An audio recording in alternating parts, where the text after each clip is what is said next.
What's going on, y'all? True Results, man. I just came to give y'all an update on that Macy'S Rapist. Yeah, they call this little black ass. So, first video we gonna watch is, just an update that they caught that Macy'S Rapist, because I dropped a video alerting all the women out there, watch your back.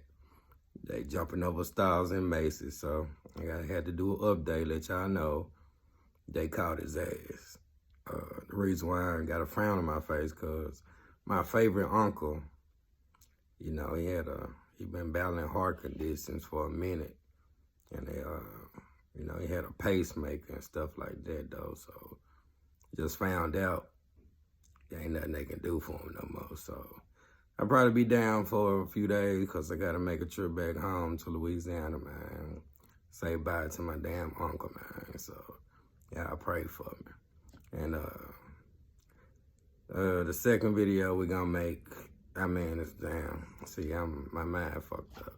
But the second video is about 24-year-old serial killer, black man, black boy. 24-year-old serial killer, man. Yeah, he killed 4 people in Florida, and they caught his ass too.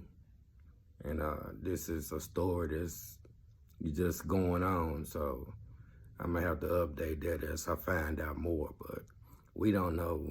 Y'all see how serious it's getting? Man, this shit is crazy. Like, we can't, what do? We can't even escape. Like, everything live right where we live, and you don't know what to look for no more. So I take it upon myself to bring y'all these stories so y'all can't judge a book by its cover, but take care of y'allself though.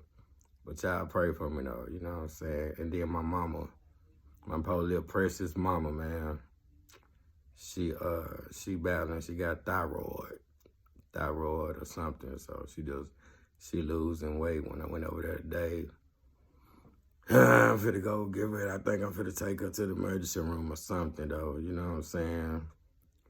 And see what's going on with my little boo thing, my mama, man. So y'all just keep me in y'all prayers, you know? So just came to let y'all know what's going on. I love y'all, man. So I check in with y'all. Peace. Right now at 4 o'clock, new information about the suspect arrested for raping and robbing a woman inside Macy's. Philadelphia police say a tipster helped lead them straight to the alleged attacker. Wednesday afternoon, I'm Sarah Bloomquist. And I'm Brian Taft. The big story on Action News today is the arrest of that man wanted for that brutal assault at the Macy's in Center City, Philadelphia. Action News reporter Annie McCormick live now outside police headquarters with the update just now from investigators. Annie? Yeah, Brian and Sarah, that suspect is now here at police headquarters. This was a very quick apprehension made by authorities in part because of help from the public. He was arrested this morning in West Philadelphia. This is the man police say is responsible for the brazen Sunday morning sex assault inside the Center City Macy's. 22-year-old Jalil Ukta was arrested around 7:15 this morning at his home in the 2200 block of North 53rd Street. We were able to execute a search warrant at the address of our offender.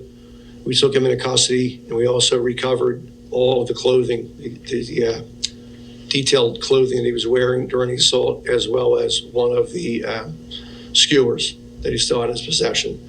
Authorities believe Ukta entered the woman's third-floor public bathroom inside the Center City Macy's a little after 11 a.m. Sunday and waited for a victim. When the 55-year-old woman walked into the bathroom, Ukta allegedly jumped out, armed with cooking skewers, and told the woman if she screamed, he would hurt her. Then he sexually assaulted her. With the help of SEPTA police, detectives tracked Ukta on the Market Frankford line from 13th and Market to 52nd and Market. There he took a bus to 52nd and Girard. Police were able to share images of Ukta's journey back to his neighborhood, including clearer images they released to the public late Wednesday from several convenience stores in his neighborhood. Someone recognized him, and a tip call led to the arrest. He went nowhere else but that bathroom. So it sort of seemed like that was his intent when he got there. So yeah, we're thinking about that possibility that there may be other victims. We don't have any other reports. Maybe there are other victims who never came forward. We're not sure. And you heard Captain Bergman say there that they are not sure if he is connected to any other sex assaults in the city. But again, it is something that they were looking for. Additionally, they now have his DNA. District Attorney Larry Krasner's office announced multiple charges against the suspect, including rape. They also said that there are 2 unresolved cases involving Gupta that have been procedurally delayed due to COVID-19. They include charges of burglary and theft. They say they will now take care of those cases. For now, reporting live outside of police headquarters, Annie McCormick, Channel 6 Action News.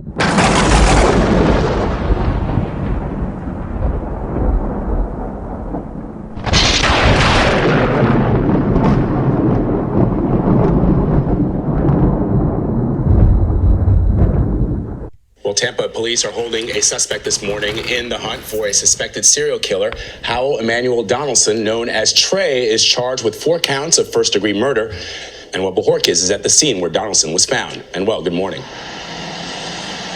Good morning. Police believe Trey Donaldson works or previously worked at this McDonald's. Over the past 2 months, they've received more than 5,000 tips in this case, but it was a tip yesterday afternoon from an employee of this fast food restaurant that led to the 24-year-old's arrest. Tonight, we're bringing someone to justice who doesn't deserve the right to walk amongst us. Nearly 2 months after the first killing in Seminole Heights, Tampa police swarmed this McDonald's in Ybor City to arrest Trey Donaldson. Gail Rogers says she worked with the suspect at McDonald's. He wasn't like us. We was like a family there. We're a family. We fight, we yell, we have fun. He didn't do that. You say something to him he didn't like, he just like a different person. The string of murders has left the Seminole Heights neighborhood on edge for weeks. The 4 victims were all killed within a few blocks of each other while walking alone. According to the police affidavit, positional data pulled from Donaldson's phone place him near those locations around the times of the murders. The affidavit also states clothing recovered from his vehicle is similar to clothing seen in the surveillance videos. Donaldson is from the Tampa area, but also has connections to New York. The NYPD confirms he was arrested in Manhattan in 2014, but would not say for what. He also attended St. John's University in Queens. Tampa Mayor Bob Buckhorn said the arrest will hopefully bring justice. 51 days ago, I said this was a struggle between good and evil. Well, tonight, goodness has won. Police listed a .40 caliber Smith & Wesson handgun in Donaldson's jail records. Now, according to an affidavit, that would match the casings found at the scene of the first 3 murders. Also, the affidavit states that he purchased a box of Smith & Wesson ammunition on October 7th. That's just 2 days before the first murder. Supposed to be a basic status hearing for the accused Seminole Heights killer turned out to be anything but that. Despite a warning from the judge, the suspect, Howell Donaldson III, spoke in open court. 10 News reporter Eric Lasser was there, and he shows you what the accused killer said and how the victims' families are reacting. Do you understand that? I understand that. Despite a legal warning from the judge, accused Seminole Heights serial killer Howell Donaldson III spoke in court today. An unexpected turn of events that left most people in the courtroom stunned. Does he still wish to ask the court something? Yes, sir. Donaldson first asked the judge to allow him to be present at all future court hearings, a right he had originally waived. All right, so at this point, the court will say at this point he will be transported for every hearing. I appreciate that. For the next 3 minutes, Donaldson told the court his incarceration was making him ill. He wasn't specific, but said some unfortunate things had happened to him in jail. I'm an ex-college athlete, and it's hard for me to stand right now. I'm struggling to stand right now, and I know my body, and I know that I'm a strong guy. You ask me, I'm 26 years old. I shouldn't be feeling like I'm 96 years old. Donaldson asked to see a doctor at an outside hospital. The judge denied that request. He did, however, order a full evaluation by the medical facility at the jail, with any concerns passed along to the public defender. I feel like, if I'm in there much longer, that my heart and my body won't be able to last under what I've been enduring.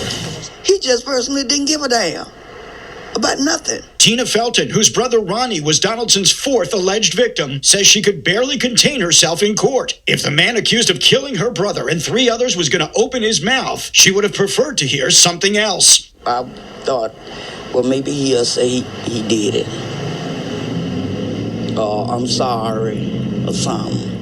Donaldson's parents also at the court hearing said nothing about their son's courtroom conduct. The judge setting the next court date for April 23rd. As for Donaldson's complaint about not so good things happening to him, trouble standing. My brother can't stand. My brother is laying for the rest of his life. Those other 3 people is laying for the rest of their lives. How much more do we have to endure before you take responsibility for what you did? As the attorney for the accused Seminole Heights killer is saying that this guy came from a good home, good parents, went to good college, and hints that there is more to this case than has been revealed so far.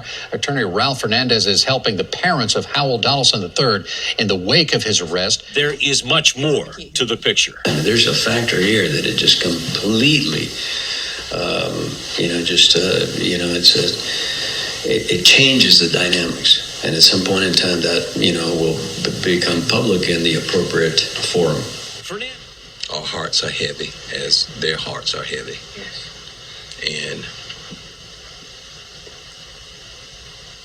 And we're people of faith, and we're going to lean on our faith as we go through this ordeal. And we're going to allow God to be God. Neighbors woke up today in total disbelief that the young man who used to live in this home behind me and shoot hoops in the driveway is now the suspected Seminole Heights killer. News in the neighborhood spread quickly today that the young man who used to shoot hoops at this home and drive a red Mustang is now the suspected Seminole Heights killer. It is very shocking. It's scary, I just can't believe this. Another neighbor remembers the boy they called Trey as a regular kid who'd come and go in his red Mustang. But does it add up for you that he could be this guy? Absolutely not. Doesn't add up. Not at all. The family used to attend Church Without Walls, where Trey's mother, Rosita, often organized charity events. Next-door neighbor Sylvia Fernandez asked us not to show her face, but she said the Donaldsons are the best neighbors she's ever had. Well, my brain won't compute that their son could do anything like this because they're such a beautiful family. Donaldson graduated from Alonzo High, attended St. John's University in New York, where he played basketball, and graduated last year with a degree in sports management. This year, he worked as a student support specialist for a few months at the Ultimate Medical Academy in Tampa, but lost his job in May when he stopped showing up every day for work. He did pass our background check, but as I mentioned, he was terminated for absenteeism and worked here for a little more than 2 months. He's admitted to owning the gun used in at least 4 killings in Seminole Heights neighborhoods since October. Here's Tampa Police Chief Brian Dugan. Hal Donaldson showed up at the McDonald's where he worked and gave a bag to a coworker. The coworker opened the bag when Mr. Donaldson left and found the gun inside. Didn't think much of it, just thought it was strange that there was a gun in there, and gave the bag to a police officer who was in the McDonald's. That was the bit of information that we were looking for. That is what we needed. The police officer called our operations center, and we took up the investigation immediately from there. Are you paying attention to the news and what's going on in the community the last couple months? Haven't. Have not? I really don't watch the news. Okay, all right. Are you aware of the murder rate recently increasing in Tampa? I've heard people talking about it, people at my job. Yeah, tell me what you've heard. What are they talking about? They're saying that, people are dying. Something about a serial killer. How do you find a guy responsible for something like that? What kind of person am I looking for? I'm not sure. Would you be capable of doing something like that? No. I'm just trying to get my education. I just want to further my career. I just want to do good in the world. And he said, possibly you're not going to look at it. I said, okay. But I picked it up soon as I know he left out the door. So when I picked the bag up, it's mighty heavy. And I seen the officer car out front. He been strange since he got hurt here. And when was that? He had episodes with managers, like he can't deal with people. The flare-ups or arguments? Yeah, and then he'd go out loud, boom, something like that, and start laughing, grinning.